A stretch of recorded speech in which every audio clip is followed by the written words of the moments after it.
ಮತ್ತೊಂದು ಕಡೆ ಇರಾನ್ನಲ್ಲಿ ಕ್ಷಣ ಕ್ಷಣಕ್ಕೂ ಭದ್ರತಾ ಪರಿಸ್ಥಿತಿ ಹದಗೆಡ್ತಲೇ ಸಾಗ್ತಾ ಇದೆ. ಇರಾನ್ ರಾಜಧಾನಿ ಟೆಹರಾನ್ನಲ್ಲಿ ಹೆಚ್ಚಿನ ಒಂದು ಅಪಾಯದ ಭೀತಿ ಕೂಡ ಇದೆ. ಯಾಕಂದ್ರೆ ಟೆಹರಾನನ್ನ ಗುರಿಯಾಗಿಸಿಕೊಂಡು ಇಸ್ರೇಲ್ ಕಡೆಯಿಂದ ನಡೀತಾ ಇರುವಂತಹ ಒಂದು ದಾಳಿ ಇನ್ನೂ ಕೂಡ ಮುಂದುವರೆದಿದೆ. ಸೊ ಹಾಗಾಗಿ ಇರಾನ್ನಲ್ಲಿ ಕ್ಷಣ ಕ್ಷಣಕ್ಕೂ ಪರಿಸ್ಥಿತಿ ಹದಗೆಡ್ತಾನೆ ಇದೆ. ಅದರಲ್ಲೂ ಇರಾನ್ನ ರಾಜಧಾನಿ ಟೆಹರಾನ್ನಲ್ಲಿ ಹೆಚ್ಚಿನ ಒಂದು ಅಪಾಯದ ಭೀತಿ ಕೂಡ ಇದೆ. ಭಾರತೀಯ ವಿದ್ಯಾರ್ಥಿಗಳು ಸುರಕ್ಷಿತ ಸ್ಥಳಗಳಿಗೆ ಈಗ ಸದ್ಯಕ್ಕೆ ಅವರನ್ನ ಸ್ಥಳಾಂತರ ಮಾಡಲಾಗ್ತಾ ಇದೆ.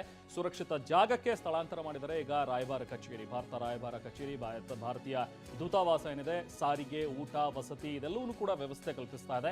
ಟೆಹರಾನ್ನಲ್ಲಿರುವಂತಹ ಭಾರತೀಯರು ಮನೆಯೊಳಗೆ ಇರಿ, ಯಾರು ಕೂಡ ಅನವಶ್ಯಕವಾಗಿ ಹೊರಗಡೆ ಬರಬೇಡಿ, ಮನೆಯ ಬಾಗಿಲು, ಕಿಟಕಿಗಳು ಅದೆಲ್ಲದರಿಂದ ಸ್ವಲ್ಪ ದೂರನೇ ಇರಿ ಅನ್ನುವಂಥದ್ರ ಬಗ್ಗೆನೂ ಕೂಡ ಸೂಚನೆಗಳಿವೆ. ಯಾವುದೇ ಪ್ರತಿಭಟನೆ ಆಗಲಿ, ಮೆರವಣಿಗೆ ಆಗಲಿ, ಅಲ್ಲೆಲ್ಲದಕ್ಕೂ ಕೂಡ ನೀವು ಯಾವುದೂ ಭಾಗಿಯಾಗೋದಕ್ಕೆ ಹೋಗಬೇಡಿ. ಇರಾನ್ನಲ್ಲಿರುವ ಭಾರತೀಯರಿಗೆ ರಾಯಭಾರ ಕಚೇರಿ ಈ ರೀತಿಯಾದಂಥ ಒಂದು ಮುನ್ಸೂಚನೆಯನ್ನು ಕೂಡ ಕೊಡ್ತಾ ಇದೆ.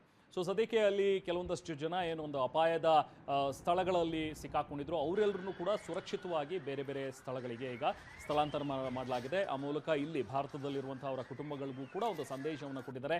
ಯಾರೂ ಕೂಡ ಪ್ಯಾನಿಕ್ ಆಗೋ ಅವಶ್ಯಕತೆ ಇಲ್ಲ. ಅಲ್ಲಿರುವಂತಹ ವಿದ್ಯಾರ್ಥಿಗಳಾಗಲಿ ಅಥವಾ ಅಲ್ಲಿಗೆ ಹೋಗಿರುವಂತಹ ಕೆಲಸದ ಮೇಲೆ ಹೋಗಿರುವಂಥವರಾಗಲಿ ಎಲ್ಲರೂ ಕೂಡ ಸುರಕ್ಷಿತವಾಗಿದ್ದಾರೆ. ಅವರೆಲ್ಲರನ್ನೂ ಕೂಡ ಸುರಕ್ಷಿತ ಜಾಗಗಳಲ್ಲಿ ನಾವು ಇರಿಸಿದ್ದೀವಿ ಅನ್ನುವಂಥದ್ರ ಬಗ್ಗೆನೂ ಕೂಡ ಭಾರತೀಯ ದೂತಾವಾಸ ಕಚೇರಿ ಈಗ ಮಾಹಿತಿಯನ್ನು ನೀಡಿದೆ. ಇನ್ನೊಂದು ಕಡೆ ಇರಾನ್ನ ಟೆಹರಾನ್ನಲ್ಲಿ ಪರಿಸ್ಥಿತಿ ದಿನದಿಂದ ದಿನಕ್ಕೆ, ಕ್ಷಣದಿಂದ ಕ್ಷಣಕ್ಕೆ ಬಿಗಡಾಯಿಸ್ತಲೇ ಇದೆ. ಓಕೆ.